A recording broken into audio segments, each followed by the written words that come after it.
तिरंगे में लिपट करके इन्हीं किसानों के नौजवान बच्चे बच्चियों का शव वापस लौटता है सरहदों से।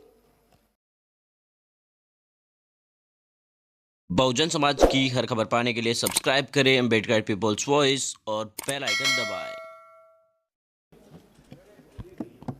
आदरणीय अधिष्ठाता महोदय, आपने मुझे राष्ट्रपति अभिभाषण पर बहुजन समाज पार्टी और बहन कुमारी मायावती जी का पक्ष रखने का अवसर दिया है, इसके लिए मैं आपका आभारी हूं।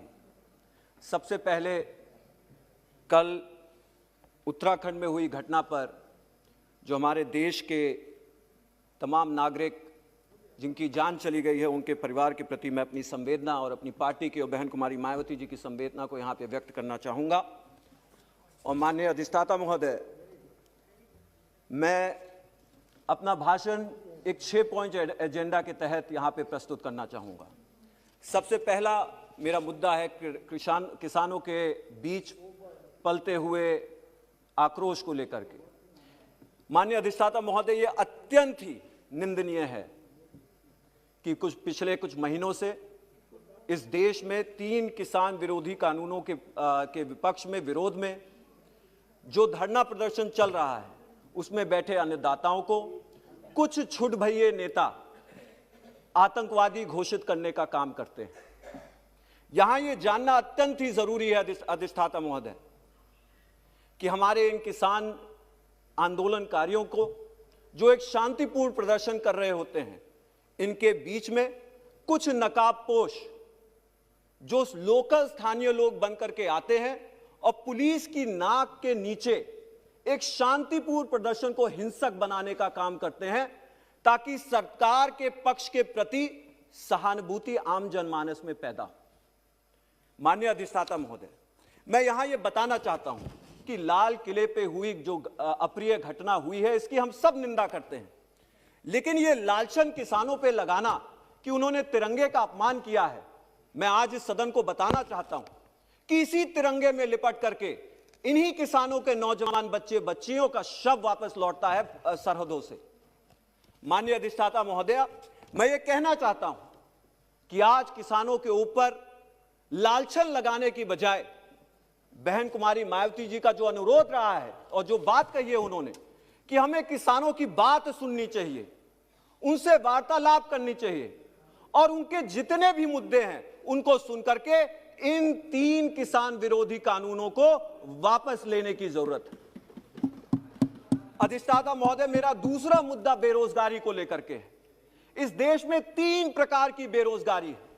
एक ऐसी बेरोजगारी जो आम होती है, नौकरी न मिलने की वजह से होती है। दूसरी ऐसी बेरोजगारी जिसमें किसी एक कार्य में जरूरत से ज्यादा लोग कार्यरत होते हैं, जिसे डिस्गाइज्ड अनएम्प्लॉयमेंट कहा जाता है। और एक तीसरी ऐसी बेरोजगारी जिसमें किसी भी व्यक्ति, कोई भी व्यक्ति अपनी योग्यता से नीचे का काम करने के लिए मजबूर होता है। ये तीनों बेरोजगारी हमारे देश में व्यापक है। ये हमारे देश के बुनियादी मुद्दे हैं और इससे हमारा देश जूझने का काम कर रहा है। एक समय था जब यह सरकार वोट मांगने के लिए यह कहती थी कि हम 2 करोड़ नौकरियां प्रतिवर्ष देने का काम करेंगे। आज कहीं ना कहीं इन्हीं बुनियादी मुद्दों से सरकार ने अपने हाथ को धोने का काम किया है। आज इन मुद्दों पे कोई चर्चा नहीं होती है। माननीय अधिष्ठाता महोदय, मैं आपको यह भी कहना चाहता हूं कि लॉकडाउन के समय बेरोजगारी ने पूरे देश में अपनी जड़ों को मजबूत करने का काम किया है।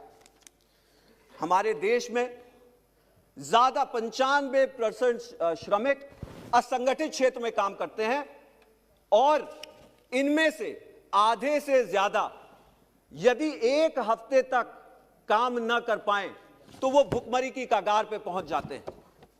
अधिष्ठाता महोदय, इन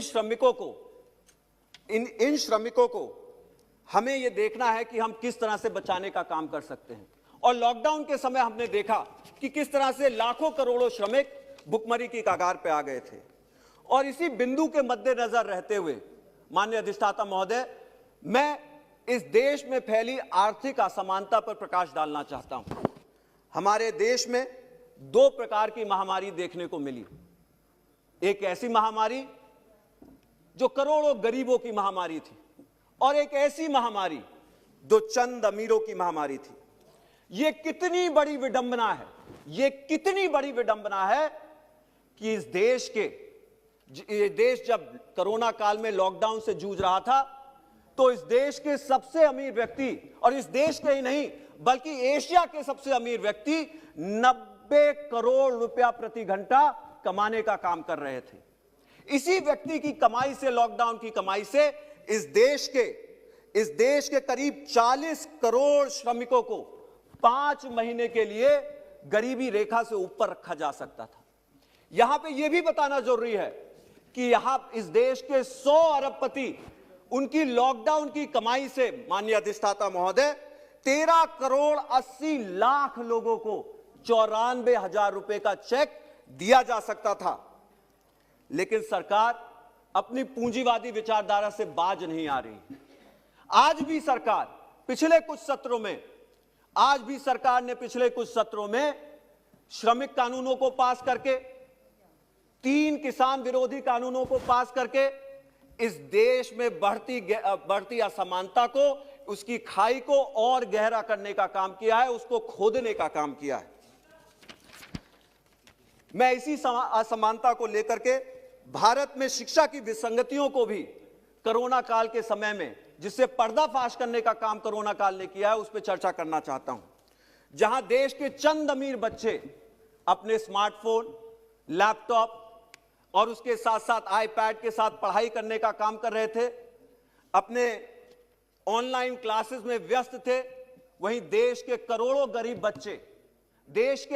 गरीब बच्चे इन्हीं आधुनिक यंत्रों के अभाव में अपना जो है शैक्षिक कार्य, अपना शैक्षिक वर्ष गंवाने का काम कर बैठे हैं।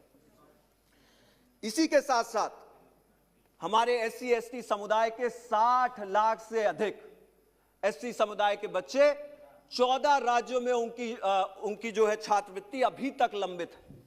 और इसका कारण यह है कि केंद्र सरकार ने इसी योजना के लिए जो निर्धारित राशि तय की थी उसको देना बंद कर दिया है।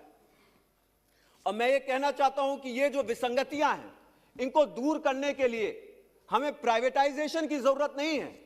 इन विसंगतियों को दूर करने के लिए हमें शिक्षा के बुनियादी संस्थान, जो हमारे देश के सरकारी शिक्षा के जो बुनियादी संस्थान हैं, उनको मजबूत करने की जरूरत है। यहां यह भी उल्लेखनीय है अधिष्ठाता महोदया, सदन को यह भी जानना जरूरी है कि सरकार नारी सशक्तिकरण और महिला बराबरी का नारा तो देती है, लेकिन उसके साथ साथ इसी महामारी ने इस सफेद झूठ पर से पर्दा हटाने का काम किया है।